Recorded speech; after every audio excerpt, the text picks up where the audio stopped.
Hi everybody, welcome to Let's Dish. I am Jennifer Roscoe and I am so glad you are here. Tonight's guest, she was in the fine dining world, but she decided to refocus her life and in turn is helping an entire community in so many ways, and I can't wait to get into all of that. So I would like you to welcome Ann Swanson. Thank you so much for being here. Thank you so much. So grateful because Ann teaches at the Ready School, and we're going to talk about that in a second. But Ann, first week of school, ran over here, threw all this stuff out. We were unpacking her car. And also, if you notice, you brought me, what do we call this? Well, since Jennifer has her own show, she needs her own chef coat since she's going to be a chef. So that's it. I feel very official, but I have to say, my gosh, this is a lot of layers. I hope I don't have a hot flash. I mean, maybe this is why more women don't go into the chef world. This is a lot going on. Well, that and it's super abusive. But aside from that, we can get into that a little later. Yeah. That's the fun of this show. We dish it. Oh, good. We get all the dish. Okay, but first let's talk about what we're making so we can get started cooking, and then we're going to get into your story. So what are we doing tonight? So I focus on local seasonal food, and my shtick, if you want to say that, is featuring all the hardworking farmers that grow really wonderful product in our area. So summertime is the best time to eat local because there's so much available. All of this stuff came from the farmers market on last Saturday, and yeah, it's just, I love featuring the farmers. They work so hard to get really great product out into the community, and it's a great way to eat healthy. And when you're cooking with seasonal products, it's a little bit cheaper, even if you're ordering them from or getting them from the grocery store, because they're not out of season, so they're not being shipped all the way across the country. So it's always better to eat seasonal. And I think some people don't go to the farmers market because they think it's going to be more expensive. Right. And, you know, local food is expensive, but is it expensive or is it because processed food is so cheap? Right. I mean, there's a big difference in that. And I think that we could go into a 5-hour conversation on why our food is the way it is, especially in institutional settings where you have the most at-risk people eating terrible food. Can you tell why I had Ann here today? Because we're going to get into all of that. Okay, but first, Ann is an educator, and okay, teach. What am I doing? Okay, so we are going to do a raw local fruit salad, and it's going to be like a little caviar. So we're going to do very small dice. Okay. Good luck, Jennifer. Small I'll teach you how to do it. And she used to be in fine dining, so she knows her cuts. It's called brunoise. Okay. Okay. What am I starting with? So you are gonna, I would start with the main chunk of the dish, which is gonna be your watermelon. And the watermelon came from Ben and Molly's farm. And they're two wonderful husband and wife farmers that are just outside of Champaign. They're super friendly. They're really wonderful. I love supporting them because they're really big about supporting other farmers as well. And you told me I should put on my gloves. Yes, so any ready-to-eat product that is not going to be cooked first, you have to wear gloves. Okay, here I go. And I love you give me an entire watermelon and tell me to fine dice it. I know. I mean, this seems, okay. So you want me to just... Let me put my gloves on and I'll walk. Do you want me to do it in half first? Because that's how I would do it at home. Yep, so be very careful and hold one half, and that knife is pretty sharp. She did tell me it's a very sharp knife. After I told her that I have cut myself on this show before. Oh, but that's split in two on its own, so that's great. Yeah. Ooh, look at how pretty that is inside. So this is one of their seedless varieties. Oh, that's gorgeous. I like seedless varieties for institution settings because the kids can hold on, Jennifer. Oh, I was doing it the way I do it, but you tell me. Because the kids don't like eating the seeds. Right. And so we would spend a lot of our time picking seeds out of the salad. So that's why I went for seedless. So the next step is we're going to turn this on its side just to make it a little easier. And we're just going to cut the little tip off of this part so it lays flat, okay? Now, you can throw this away. Also, if you don't want to do any waste, you can take the rind off and use this fleshy part and pickle it, and it is amazing. Ooh, and then you just eat the rind? Yeah, it's pickled watermelon rind. It's super popular in the South. Okay. Okay, so from here, you're just going to take see the white part right here around the flesh? you're just gonna kind of cut it like that. Okay. Okay. Try not to do what I just did and cut this fleshy part. Okay, we want to keep as much as possible. Okay. You know, I eat kohlrabi, and I find it very difficult to. This is how I would cut up a kohlrabi, and I feel like I'm not getting everything because I'm trying to get the rind off, and it's a very thick rind. Yes, kohlrabi, actually, I'm impressed, Jennifer, because kohlrabi is one of my favorite vegetables. So you can find it in the spring and the fall, and kohlrabi soup is absolutely amazing. Soup? Okay, so you say kohlrabi. Now, my mom grew it in our garden. She said kohlrabi, so it's kohlrabi? I've been saying it wrong my whole life. Kohlrabi, but I think I wouldn't dispute your grandmother. So you can call it whatever you want. All right. Okay, and I like that you said that I impressed you because I always want to impress the teacher. I tried to be a good student. That is remarkable. I don't hear that a lot. Okay, so what are you doing over there? Okay, while so I'm doing this? I'm gonna make a pasta to go with as a main entree with the fruit caviar appetizer. So I got some really wonderful smoky bacon from Stan at Triple S, and I actually told him I was going to be coming on the show with you, and he said he used to have a jar of bacon, and somebody would come under the camera and eat the bacon strips out of the jar. Oh my gosh, that's how good it is. Yep. So I'm just going to put this in a bowl, and while I prepare, so what I'm doing is I'm basically preparing all of my ingredients before I start cooking. So that way I can take my time and add the ingredients when they need to be added. This is called mise en place. Mise en place. No, you already know that term. I do know. Way to go. I watch a lot of Top Chef, and so when you gave me this code, I just went into the newsroom. I go, you guys, I'm going on Top Chef, and I'm going to win. And because now I have a coat. Because before I just had this blue apron. Yeah, Jennifer, you have to have a chef coat. I have to have a chef. And it protects your clothes from getting dirty. Yes, because when I had Newton on from Black Dog, I spilled barbecue sauce all over my shirt, but I did save that shirt. Newton is actually a really good friend of mine. He worked on my farm with me, my teaching farm in West Champaign. He did? Yeah. He didn't tell us that. He's remarkable. Great. Yeah, he's a good person, and he's a great chef. I feel like you know everyone. We haven't even talked about, we keep talking about all these other people, Anne. You are not letting me ask any questions about you. Okay, I'm sorry. We have to start with, and I'm going to, hold on. I did so now I'm just going to, you want me to dice it? Oh, yeah, okay. Okay. So how would you dice this? Okay, so gosh, that's such a perfect. test. Okay, so then I would probably eat that. Yeah, and definitely. then I would do this. Yeah. And then I would do that, and I would do that. But I don't know if that's fine enough for you. That's perfect. That's yeah? good? That's a perfect size. Okay. I think any smaller than that, and it would just disintegrate. Yeah. See, she's good with the positive reinforcement. Okay, but we got to start. Before you were an educator and a farmer and all that, so you're working in fine dining. How did you get into that? So I actually started at a small restaurant in high school, and there were these two brothers, and one of them had been classically trained in Italy, and he took all these kind of bums from high school, misfits, and he trained us knife skills, and he trained us in cooking, and by the time I was a senior in high school, we were running the restaurant on Sundays. And where did you grow up? I grew up in Monticello. Okay. Wow. And the name of the restaurant was Sage City Cafe. Okay. And then I really wanted to be a chef. I think I always wanted to do what people didn't want me to do. So my parents wanted me to be this beautiful little debutante, get married and have children. And so I really felt like I had to prove to them that, you know, I was tough and I could do anything anybody else could do. Nope. That's how we rebel. Yeah. That's how a good kid rebels. They don't go in the back and smoke cigarettes. They decide, you know what, I'm going to get a career. Well, Jennifer, I'm not going to show lie. them. I was smoking cigarettes too. I should have picked something different. Okay, so you decide, sorry, Mom and Dad, I'm going to be a chef. I'm not going to be a debutante. Yep. And you left town to go do that? Yeah, so I really wanted to go to culinary school, and my parents were, you know, since it was only a 2-year program, my parents really wanted to get me to get my bachelor's degree, which I didn't understand at the time, but now of course I do, because the culinary world is really really brutal. And so if you ever change careers later in life, I've changed careers probably 3 times, you know, there's not a lot to fall back on with just a culinary career. So I went to a 4-year college, University of South Carolina, and got my bachelor's in management.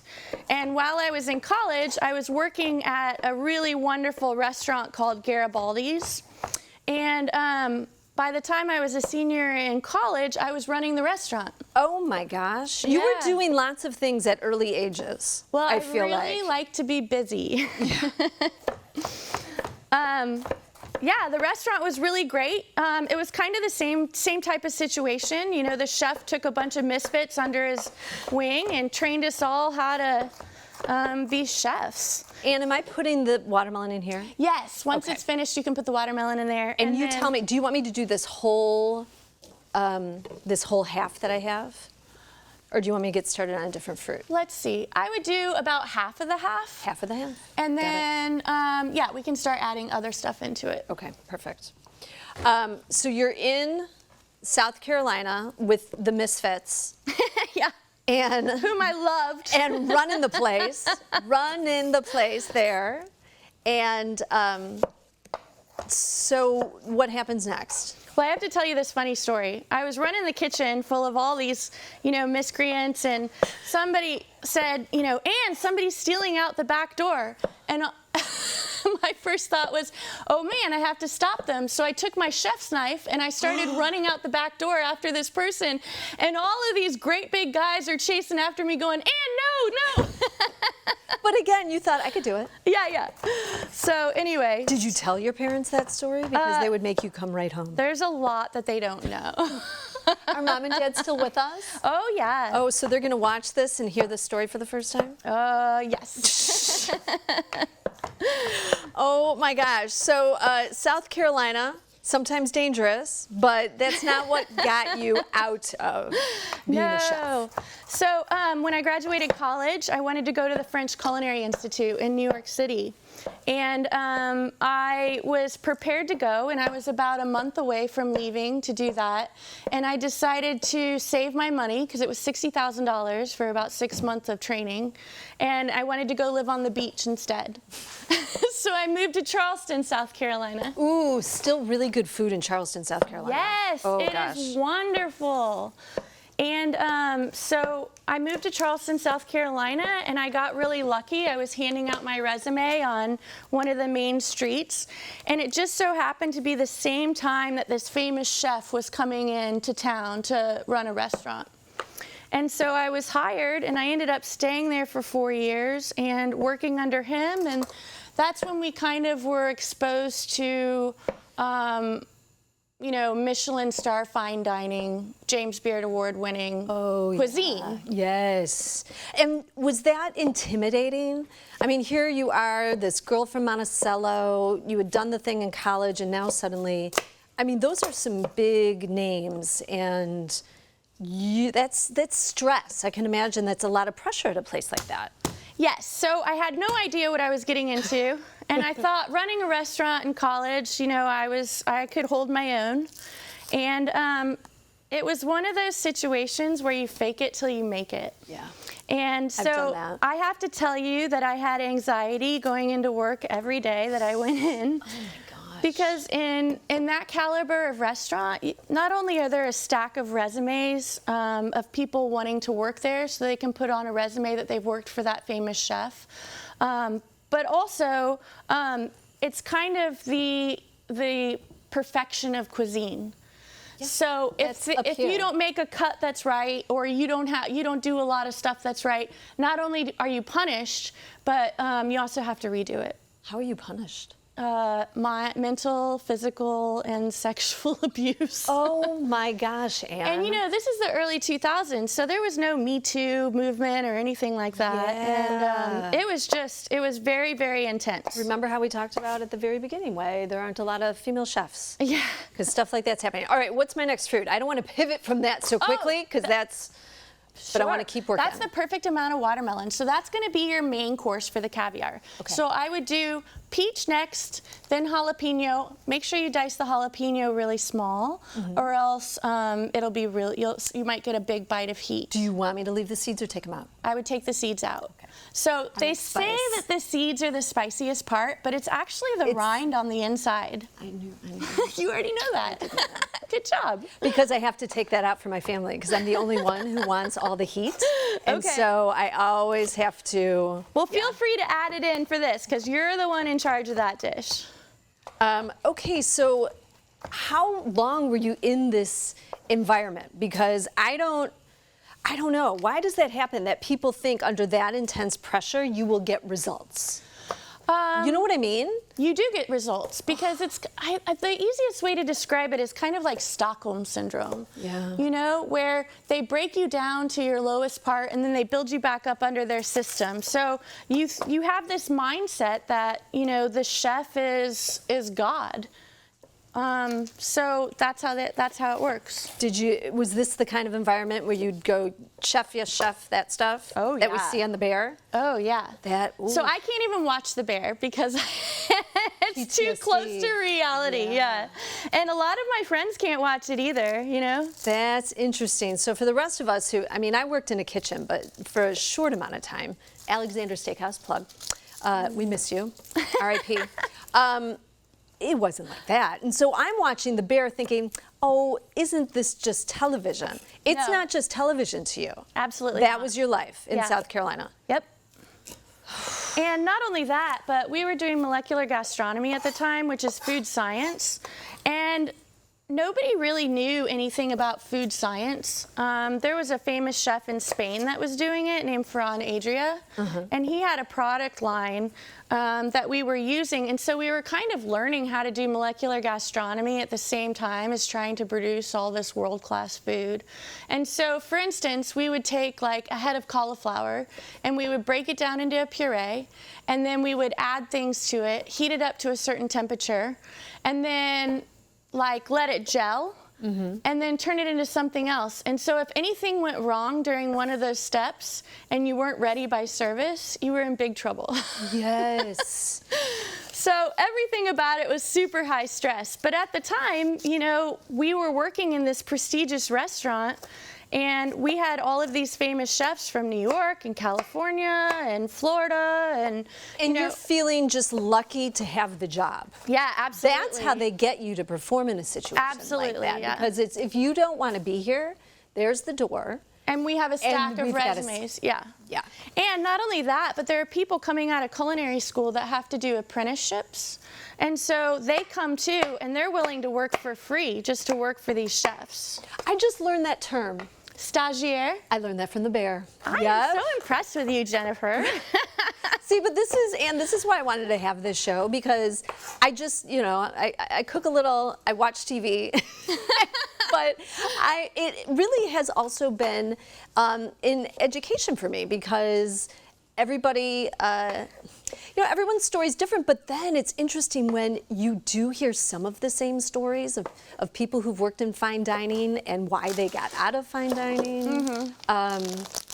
So how long were you doing this in these brutal conditions in South Carolina? So I did that from 2005 to 2009, and I'm not going to say there weren't any benefits from it. When I came out of there, I was tough, and I was organized, and I was ambitious, and my palate was incredible. Yeah. So, but we went through the recession too. So not only were we, working really hard, but our hours were getting cut, and it was really hard to make a living. It's what people who worked during the pandemic faced. Yeah, absolutely. Yeah. Luckily, I was a farmer at the time, so I was able to continue working during that time. But yeah, it was terrible. And so then that's when I kind of reevaluated. I'm like, what am I doing? I'm being abused to cook for the people that can already afford it, you know? Yeah. And did you ever, because I know you're working back of house, I know you call that, cooking for the 1%. Right. Did it just kind of sour you on people? Did you ever have to deal with customers that? Oh, yeah. I mean, we had a lot of famous people coming into the restaurant, and they... Ooh, let's dish, Anne. Well, I smoked a cigarette with John Travolta's bodyguard. Oh, you had me at John Travolta, and then I wanted to ask a lot about Scientology, but the bodyguard. Yeah, Okay, yeah. did the He was bodyguard already have in the any cars. stories? What? Did the bodyguard have any stories? We just kind of... No, not really. I didn't want to... We have to be careful not to invade their privacy, you know, and respect the restaurant and stuff. But who's that chicken guy? The Ron White? Have you ever heard of him? Oh, yeah, the comedian. He does chicken? I thought he's he a like comedian. does a joke about chicken biscuits or something. Oh, okay. I just know him as the comedian who holds a glass of bourbon or something and tells jokes. All right, so you cooked for him. Yeah, so he was doing a show in Charleston one time, and he came in. The restaurant closed at 10, and he came in for a tasting menu. Are you familiar with tasting menus? I am. So ours was about 9 or 10 courses. It takes a long time. Yes. He came in for a tasting menu, and everybody knows Ron White. If you know Ron White, you know he loves to smoke a lot of weed. So he comes in about 9:15, gets a tasting menu with his party, and between every course gets up and goes into the alley to smoke a bowl. Oh, gosh. So I don't think we got out of the kitchen until about 2 in the morning. And you just have to stay because it's Ron White, and Yeah. he just wants to get high and eat your food. Yeah. Oh, my gosh. Okay, Ann, we've already gone 20 minutes. We haven't taken a commercial break yet. Oh. I know, this was so fun, but I didn't want to interrupt stories. All right, Okay. You can tell she's got more stories, so you're not going to want to go anywhere. I don't know if I should tell them all. But, oh, yeah, we're going to tell them all. All right, we'll be right back. So producer Angel is in my ear. I go, and she's not usually with me. Usually it's Scott, my producer. I go, Angel, I know we're on. It's casual. And I said, Angel, you pick the show to produce. She goes, this is fun. She's our 6 o'clock producer. Okay, so anyway, before we move on past South Carolina, any other good celeb stories? Oh, I'm trying to think. Ron Oh, White. yeah. So my mom has about 13 girlfriends, and this sweet corn came from one of their farms, Klein Farms in Seymour. Love them, love the family, love their sweet corn. If you see this corn, you can see that it's multicolored. You could eat right there. What? So you right can off. eat this raw. It's actually sweet enough that you can eat it raw. I'm going to go ahead and peel it. for the Honestly, pasta. nobody should be eating corn around here that is not grown here. 100%. I mean, what are we doing? Every day I have people asking me if I want more sweet corn, and unfortunately I have to say, oh gosh, I'm just swimming in it. I love it, I love it. And let me show you a trick to this sweet corn. Anytime you're gonna take the corn off the cob, have a little bowl inside of a big bowl. And this kind of contains all the kernels, see? Okay. And so I'm gonna put my corn on top of this, and I'm just gonna slice down until it hits the bowl. And then all of it stays really nice inside this big bowl. Okay. And that way it doesn't get all over your kitchen counter. I love that. Good tip, good tip. Okay, I have moved on. I finished the peach. I'm moving on to the cucumber. Okay, so take the seeds out of the cucumber. Oh, Are you thank you doing for, that? I will now. Okay, good. So the seeds don't really add any value to the cucumber, and they kind of make the fresh fruit caviar mushy. Yeah. So let's get those out of there. Too much liquid. Yeah. You got to seed the cucumber. And then I have something cool to show you. At our farm, we were organic. We were an organic teaching farm. And we always tried to grow sweet corn because it's a huge seller with the kids. Everybody loves sweet corn. And so we were never successful because we would have so much rain. And you know it's been raining this season, right? Yeah. So when sweet corn gets too wet, it creates this fungus on top of it. Do you Don't notice? look I'm grossed out. like, Don't look grossed out. should that be by my fruit caviar? Yes. Okay. So this is considered Mexican caviar. It's called corn smut or huitlacoche. And so what Mexican cuisine does is they take and peel off this outer layer, and then they take this black smut right here, and they cook it down, and it's a delicacy. It's supposed to be like truffles. Really? So we ended up being disappointed at first that this is what our sweet corn turned into. But then when we heard how much we could sell it for to the grocery stores on North Prospect, then we were super happy to get corn smut every year because we made way more money off of this than we did regular corn. That is just because it got too wet. Yep. And so it grows this fungus. So everybody, if you see a fungus on the corn like this, do not throw it away. This is a delicacy. It's very, very good to eat. Instead, go to your street corner and try to sell it. Go to your street corner or put it in the back of a pickup truck. You could sell it. Was I supposed to take the skin off the cucumber, or are we good with that? You know what? I like skin on the cucumber. Okay, I do too. It adds a nice texture. Yeah, okay, I just want to make sure. So I've had this pasta boiling for about 8 minutes. I'm just going to test it. You want your pasta to be really al dente. Now, do you know what that means? I do. What does it mean? Not too mushy, not too hard. Perfect. It has to have some bite. Perfect. I love it. I'm doing so good in this You're class. like a real chef, Jennifer. I could pass maybe one of your courses, but then you would ask me to chiffonade something, and I would have to go, okay, wait, hold on. I'm going to come behind you and grab I'm some going to look towels. that up on YouTube. Okay, so wait, we got to go back. Okay, so now we're in South Carolina, and we're moving on. We're done. Oh, okay. We're getting out of this abusive relationship. Yeah. And we're done cooking for celebrities who just want to smoke weed. Okay. Not all it was, but basically, yes. I mean, in a nutshell, that was Anne's experience in fine dining in South Carolina. That's funny. Okay, so where are we going? We're done with South Carolina? So we're done in South Carolina. I moved back to Illinois in 2010, and I was supposed to be here for 6 months to make a bunch of money and then go to the Pacific Northwest because I wanted to study food science. Okay. And something about this region just sucks you in. I love when people talk nicely about where we live. It makes me so happy. Well, when I was 18-year-old Anne, I was like, there's no way in heck I'm ever going to live here Getting again. out of this town, I'm rebelling against my parents. Well, my older brother went to U of I for college, and you know, Monticello's only 20 minutes away, and I watched her drop in on him every weekend. Oh my God. So I was like, well, you're gonna have to make a vacation appointment to see me.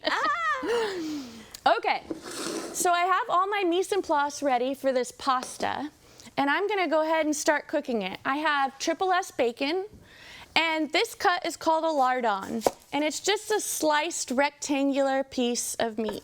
Okay, and this is super smoky. It's so good. And then I have my sweet corn from Klein Farms. I have my tomatoes and my shallots and red pepper from Ben and Molly's. And then I have my oyster mushrooms from Diamond Farmstead. And I love Diamond Farmstead because when I was farming, he was only selling microgreens. And now he's upgraded to doing mushrooms and all kinds of other really cool stuff. And where's he located? Yeah, I think he's located in the Decatur area. I love that. But And he's super nice. And all of these farmers can be found at the Farmers Market in Urbana? Yes, I got this all on Saturday. Oh, nice. Fresh. It's called eating fresh. Yeah. Did you want me to do this whole onion? Fresh is best. Nope, that's good. Just this part that I have here? Yep. Okay. And And this is enough cucumber. I'll get this out of your way. okay. And you just wanted me to dice it teeny tiny? Yep, perfect. Okay. You're doing a very good job. Good. Okay. Positive motivation. Yes. I can't get out of teacher mode. No, I appreciate it. Keep it going. Okay. Okay, so we're back here. The wandering daughter has come back Yes. to Central Illinois, and you decide to start farming? No, I was No. actually, my plan was to be a bartender, and I've never bartended ever in my life. I bartended at Cam's. Did you? Yeah. Oh. I was terrible. No, that's good. Yeah, we don't know. It was really bad. So I actually got a brief job as a bartender, and they were like, "Oh my God, what are you doing?" See, I didn't know what I was really doing. bad bartender. Where were you? Did you make me a drink? And no, I don't know. I don't think so. Where did you bartend? I want to know. I think I bartended at Jupiter's at the Crossing for a minute. And unless they ordered beer, I was in big trouble. I was the same way. At Cam's, I would not know how to make any drinks. I would just make it up, but it's a bunch of college students. But they so what do probably they love know? that, right? And then I loved quarter beers because I could pour 100 of those, except I made no money. But anyway. That's awesome. Anyway. Okay, so you're bartending, not very good at it. Yeah, so I did that for maybe a couple months, and I thought that's how I was going to make money. And then I just naturally got into cooking again. I was working at Baccarat for a little bit, doing their Market Mondays. So we would go to the farmers market, much like this, and then create a 7 or 8 course tasting menu based on what we found to highlight local food. And that went on for about a year, but then I just decided I'm doing the same thing here That you were doing in at South a Carolina. less famous restaurant. Without Ron White. Right, without Ron White. I mean, we had Jimmy John. I guess he's our own local celebrity. But anyway, so that's when I got out of restaurants and had an opportunity to start a farm for an institutional food service company here, Betsy Hendricks Company. And Betsy is, I was telling Jennifer, Betsy and I watch the news every Tuesday and Thursday. We're huge WCIA fans. Okay, can I tell you, we put if you're a fan of the show, you might think, what is that in the back? Here, we're gonna get a close-up. She is a super fan. I don't know if he's here yet. He'll be very excited. Maybe you guys can get a new picture. Oh my gosh, I'm gonna totally fangirl. He was DJing outside at a tailgate that day. So I said, just for one day, can he be watching this show, Kevin Lighty? I am very uncool when it comes to local celebrities. I love Julie Pride, and I once hid behind a rack of chips at a gas station when she walked in. I want Julie Pride And to know Jennifer, that I'm gonna have story. to tell you, when you called me last week and you're like, hey, this is Jennifer Roscoe, I was like, what? Why is she calling me? And what have I done? I mean, that's the fear, right? If Kevin calls someone, it's all fun and games. If Jennifer's calling you, have I committed a crime? Someone's in trouble. Someone I know, or I am in trouble. Okay, I'm supposed to be cutting this. Okay, nope, the lettuce stays there. Oh, So no. this is wonderful aquaponic lettuce. Do you know what aquaponic means? That means growing in water, not soil. Girl, you are so good. And what's the difference between hydroponic and aquaponic? What were my choices? Hydroponic and aquaponic. I would think that one is in water and one is hanging. So No, that's I don't- close. I made it no, up. No, it's close. It's fine. made it up. So they're both in water, but aquaponic is a natural fertilizer that is fertilized by fish waste. Oh. So Coss Farms is located, or Country Fresh is located in Whiteheath. And they're a farm family that just never stops working. They're super wonderful people. So they have this beautiful inside greenhouse, and they have these fish tanks at the end of it.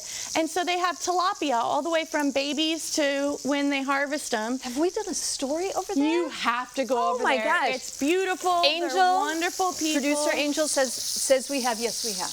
Oh, okay, good. And the family is wonderful. They're super nice people. I love that. But anyway, the fish waste fertilizes the lettuce. Okay. And actually, in organic farming production, fish waste is the main nitrogen fertilizer. I love that. Yeah. Getting back to your this is what you want to be doing, right? Is fresh. But give me something else to do. I don't want to run out of time. So, I'll hurry. You're actually almost done. Okay. So all you have to do is half these olives. Yes. And then you're going to sprinkle a little feta. And then here's this salt. And actually, I love this container. I brought my what is salt that? pig. This is called a salt pig. Okay. And what it does is you can have salt right next to your stove, and no dust or debris gets into it because of the curved top. So you can just stick your hand in and get salt. See, I have a salt bowl next to my stove. need a pig. I need a pig. Salt pig. Do they come in the shape of a pig? Because that looks like something off a ship, or a boat. or a Maybe, actually. periscope I'm or not something. sure. I don't know why I said yeah, like I knew what I was talking about. Am I doing all of these olives? I wouldn't do all of them. I would do about half. Half. Okay. So I've browned my bacon, and now I'm adding my shallots, garlic, red peppers, It smells so good in here, mushrooms, guys. Oy. and tomatoes. I'm gonna actually wait to add my tomatoes because they're gonna add liquid, and I wanna make sure these vegetables get sauteed a little bit. Okay, Ann, so did we get to the farm yet? I'm losing control of this interview. I'm so not focused. I will stop talking. No, you're the interviewee. You can't stop talking. No one wants to hear me talk. They hear enough of that on the news. Okay, so now we're farming. Did we get to farming? Are you a farmer yet? We're at farming. We're at farming. So I wanted to change. I thought that everybody should. I think that everybody should be able to have access to fresh, good-tasting food. But There's they don't. no reason, but they don't. You're right. They don't. And so I wanted to take that idea of farm to table in a James Beard kitchen model and apply it to at-risk populations, like people in hospitals, people in retirement homes, our elderly, school children. Because most of the time what they get fed is they get fed a lot of processed foods. And why should it just be the 1%? And why should it just be the wealthy? Nutritional, local foods. So I did a test kitchen in a fraternity, and I bribed them to come out to the farm and work on the farm. I won't tell you what I bribed them with. I bet it was beer. It was beer. I got another one right. For anyone keeping score at home, that was Jennifer getting another question right. It totally was beer. But they came out and they helped me work on the farm. And when the produce came in, they were vested in it. And they were excited. And that excitement spread throughout the whole fraternity. Now, fraternity boys don't normally care about fresh food, right? No, they want pizza, day-old pizza. But these guys could tell the difference between tomatoes coming off my farm and tomatoes that I would order in the winter. And I'm a firm believer that if fraternity boys can tell the difference between all that stuff, then anybody can tell the difference between all that stuff. An idea was born. Yes. And let's do it. Okay, you know what? Oh, I'm getting, we gotta go another. I'm gonna deglaze my pan. After everything's sauteed, I'm gonna deglaze it with white wine. We gotta take And this is break. just a Sauvignon Blanc. I get the big bottle because my mom comes over. She loves it. Mom getting called out again. All right, Mom. Ann, I'm sorry, we gotta take another break. Oh, okay. Yeah. Okay, she deglazed. We're gonna, I don't know what we're gonna do next. We're gonna have a good time, so don't go away. Hi, we're back. And I wanted to wait, I dumped everything into my fruit caviar, right? Is that what we're calling it? Yes. And now I'm gonna put it into our serving bowl. And look at how pretty this is. I wanted to save this for on camera because, wait, I'm gonna do it. Oh, here we go. Look at that gorgeousness. Isn't that pretty? All of those flavors together. I crumbled the feta like Ann told me to. She's still sauteing, deglazing. Yeah, so I've added all my vegetables and I sauteed them until they got a little bit of color on them, and I seasoned them. I don't salt them right away because the salt draws out the water, right? And you don't want watery vegetables. And then I deglaze the pan. So sometimes you'll get brown spots on the bottom of the pan, and when you add liquid to it, that's flavor. So it's called deglazing the pan, and you really want to take your spoon and get all that flavor mixed into the sauce. And then, so I deglazed it with this white wine, just a generic Sauvignon Blanc. And then I added a squeeze of lemon for acid. And then the acid of the dish really brightens the natural flavors of the vegetables. Yeah. And then I added a little bit of hot sauce. Not enough to make it spicy, but just enough to add a I mean, you could have. I would have been okay with it. You can add more to yours if you want. So I was going to put my hand in your salt pig.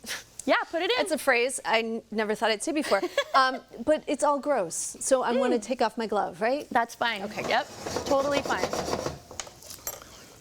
Okay, so I saved the pasta water. The pasta water is super starchy. So if you add the pasta water to your dish, it'll really help thicken up the sauce. I didn't need to do that with this one. I just added butter and I reduced the sauce down to about half. So now I'm going to dump my pasta into this bowl. We're working hard today, people. Are you this sweating is yet? no, actually, the oven's not on, so I'm not. So I'm happy about that. But lots of steps with this. We are creating a full meal, and again, everything from Central Illinois. Yes. Love it, love it, love it so much. Okay. What else? Am I doing something else with this? I Yes. salted. So what Do you are we wanna missing? taste? We're missing the mint. We haven't added any seasoning yet, right? So No, I added some salt. Oh, added some salt. Okay, so do you want a Demitas spoon as a tasting spoon? Yes. And when you taste, try to get everything together on one spoon, okay? Okay, I have to ask. Okay, these are so cute. I have none of these in my house, but I feel like I need them. When you were a chef, would you just have 1,000 of these around? Yes, actually I had a whole toolbox full of just spoons. And any chef knows that a spoon is very important to your life. Yeah. Okay, what do you think? I got a good bite because I had an olive. I'm wondering if you had enough salt in your bite. No more salt. So the feta is salty and the olives are salty, so that's really good. Okay, that's I'm going to julienne some mint Okay. to add to that because I'm going to add mint to mine too. And then we are actually going to add, it needs a little bit of sweetness, don't you think? I was going to say that, yes. So talk about the agave nectar. Okay, I'll present. I'm the Vanna White of the episode. The agave nectar. We don't, what did she tell me? We don't just use honey. No, you tell me. You can I don't use remember. honey, Okay, but why don't we use sugar? because it, oh, no. It's okay. I'm failing at this No, question. you're Tell not us. failing. There is no failure. Am I doing just drizzling? Yep, I would drizzle it on top. Less is more because you can always add more. You just can't take away. Okay. And you can hold it a little bit closer. No, but I'm nervous about making it too sweet because I'm a spicy girl. Okay. I would like a hot honey on that. Well, they do have local honey too. So, and you can add red pepper flake to it, so you can make your own hot honey, which is really good. Ooh. Okay, so, but I cut you off. Tell us why a honey as opposed to just sugar. So anytime I'm making like a homemade vinaigrette or, any kind of fruit salad or anything that I need to sweeten, I use agave nectar because it's really gentle. Sugar, raw white sugar, can be super acidic and it can have a bite to it. And usually, and it's also very easy to tell if it's not dissolved in your dish. And so we want something a little bit more calm. Okay. So we want the sweetness without the bite. Okay, so you ready to taste again? A calm sweet, yes. And I know not to put the same spoon back in it. Very good. Yes, because I actually almost did that. But then I went, oh wait, I'm on camera. I'm not at home. Because at home, anything goes. Remember I said Julie Pride. We want to make her proud. Yes, okay? Julie, we're being very clean here. Don't send anybody here to check it out. That's funny. Okay, what do you think? Oh, Is well, it I have better? to tell you, it is, but also it's better because I got a bite of jalapeno in that one. Oh, okay. And that was good. Well, remember, you're not just cooking for yourself. Okay, and All right, let me take a bite. Do you see how that agave nectar really brightened it up? yes. Okay. And you just needed a little. So I'm going to add just a little bit of lemon juice. Lemon juice brings out the brightness of the fruit. And you only need a little bit because we are going to add a little bit of balsamic reduction once we get the salad done. Okay. So you want me to mix this up again? Mm-hmm. Okay. I'm afraid I'm destroying the not. raspberries though. Nope. You can also mix it with your hand. So now we're ready to plate. Let me know when you're done mixing it up. We need to add the mint to it as well. I'm getting ready to bring that over to you. My raspberries are dissolving. They're disintegrating. Okay. Okay. I'm ready for my julienne mint. Julienne mint. Julienne mint. Yes. And you can actually toss this with your fingers. Oh, I'm gonna it's give so you a little pretty. bit more. It really is pretty, and that mint smells amazing. Yeah, I love mint. Mint and peaches. What are you growing on your farm? Tomato, well, I don't have my farm anymore. Now we have an urban farm. We're building an educational system on First Street. We're getting there. We're finally getting. People at home are going, wait, at the beginning of this, she said she helps an entire community. I work all the time. I love to work. When are we getting to that portion? Yes, we are getting there.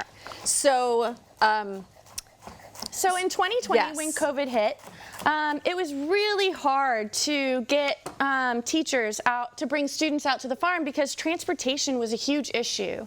And we were just located outside of the bus area on Rising Road. So transportation was huge for us.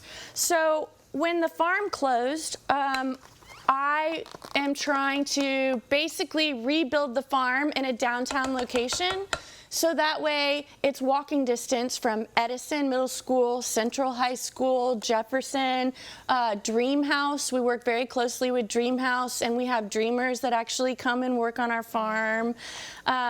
We're partnered with Prosperity Gardens, who employs See You at Home, who are getting off the streets and getting back on their feet with sobriety and homelessness. And so those people actually get to teach our kids, and then our kids get to teach the younger kids and dreamers. So it's kind of a trickle-down system. Or maybe they're even going home and teaching their families. What they learn. Yeah. Okay, we have to take another break, and we're gonna get over there because we have so much to talk about. I mean, this is really the crux. I know we've been laughing a lot and having a good time, but really the work that Anna is doing in the community is amazing.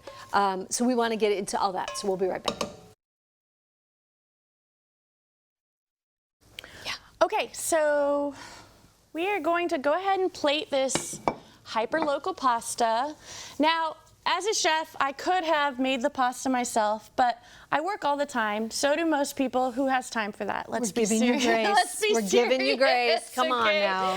And also, this is a really quick recipe to do if you are, tired when you get home, or you can make this pasta in a half an hour and it'll be ready. And the most labor-intensive part is just cutting up the vegetables. Yes. So this is That's why you had me. Well, I didn't do the vegetables. But. You did a whole salad. So it's just a super easy dish. It's super fresh. It, incorporates a lot of farms that are highlighted in this dish. And it's a nice summery, something really light. I get tired of cooking heavy meat in the summer. And being trained on the coast, I really miss fresh fish. Yes. And Koss actually has tilapia for sale, so you can get local tilapia in town. I'm actually doing a cooking class at the co-op, not this weekend, but the next weekend, and I'm using Koss's fish. Oh, nice. And I'm super excited about it, yep. I don't think I've ever said local fish. Yeah, right? Isn't that awesome? In Central Illinois before. Oh, look at how pretty that is. So this is really colorful. It has a lot of flavors. It has the smokiness with the bacon. It has the sweetness of the corn. And then we added a little acid with the wine and the lemon juice. And then... we've got, I think we're up to 7 different farms, I think, have contributed to this dish. Yeah. That's so good. All right, we're going to finish here. We're going to take one more break, and then we're going to go eat. So, all right, we finally made it to the table. We have our food. And before we dig in, just one more look at just how beautiful. We have our pasta. We have our fruit caviar. We have some crackers from Central Illinois Bakehouse. Central Illinois Bakehouse. Thank you, thank you. You can also pick these up at Martinelli's. Okay, we got to eat. Okay. I've been looking at this. I've been watching you make it. I have to try it. So this pasta was topped with everything bagel chev from Prairie Fruits Farm and Creamery. And this is just supposed to be a light summery dish. This is so good. See, this is the kind of food where you don't need a bunch of meat, right? Mm-hmm. I know there's bacon in it, but this would be a good vegetarian dish too if you just leave out the bacon. Mm-hmm. The oyster mushrooms that I use from Diamond's Farmstead, they're super meaty, so they're a great substitute for meat, and they're so flavorful. I just had a bite of one, and you're exactly right. Mm-hmm. I am not missing a chicken or anything in here. We have to, and I want to talk about, because we just did a news story about you, that you're trying to get a greenhouse. You're trying to get permits from the city for this greenhouse because you talked about Prosperity Gardens, you're partnering with them. We want to be able to get the Dreamer kids, and here's some video from that story. And the See You at Home workers who you have out there.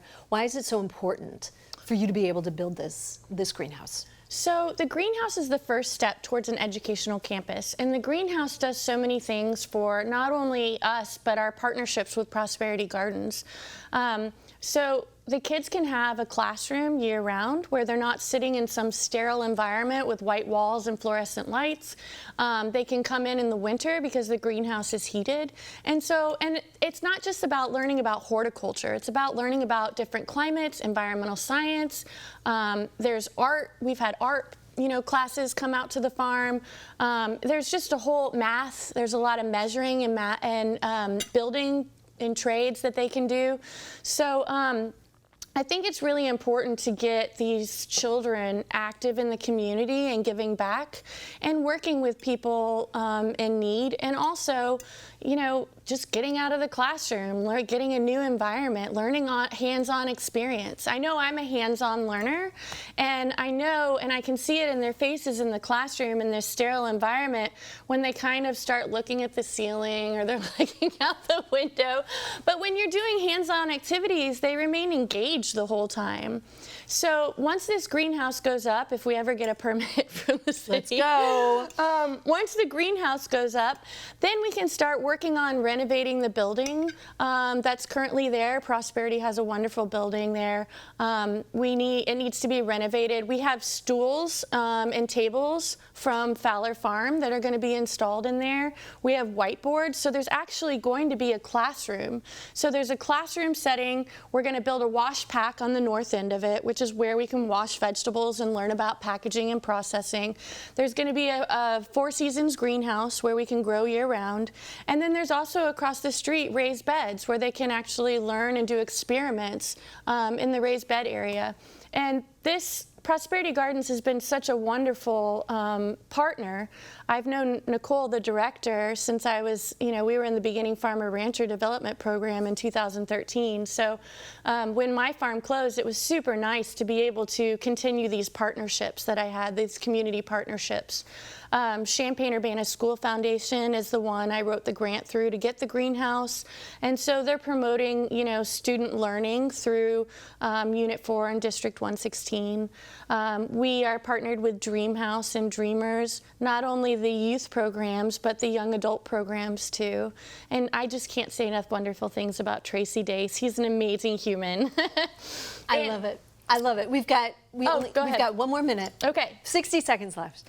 And again, I feel as though we could have gone 2 hours because your life has been fascinating. Oh, thanks. And I started at the beginning talking about how, you shifted your focus. And really, the journey, I almost feel as though you had to go through some of that stuff because you gain those skills, and look at what you're doing and how you are impacting this community. Oh, thank We you. are really lucky to have you. Oh, thank and you. the fact that you wanted to shift your focus and think about all the lives that you're changing because of your work through food. Yeah. So it comes back to all of this. Yeah. So we want to get that permit. Come on, City of Get the Champaign. permit. I'm lobbying. I don't know if I can do that, but I'm doing it. Thank you so much for joining us. Thank you so much for having me. This was so much fun. And you are a chef, Jennifer. I've got the coat and everything. She has the coat now. All right, thanks, Ann. Thanks. Good night.